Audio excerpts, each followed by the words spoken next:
Саламатсыз ба, есімім Жұлдыз, математика пәнінің мұғалімі болам. Бел емтихандарына келетін логика пәнінен мына есепті талдайық.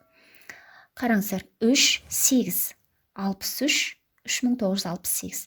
Енді қарасаңыздар, 3, 3-тен 8 қалай шығады? Осылай керісінше талдап көрейік. Яғни 3-тің квадратынан 1-ді азайтсақ 8 шығады. Яғни осы санның квадратынан 1-ді азайтсақ одан бұрынғы сан шығады екен. Мына жерде де 8-дің квадратынан 1-ді азайтсақ 63 шығады.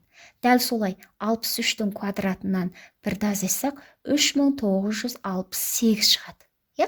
Енді демек мына санды біз x деп алсақ, x-тің квадратынан 1-ді азайтсақ бізде мына тұрған 3 шығу керек. X квадрат тең болады, теңдеуді шешеміз 4, онда x тең болады, 2 болады. Бізге теріс сан керек емес, тек қана оң сан керек. Сондықтан жауабы 2 деген варианты екен.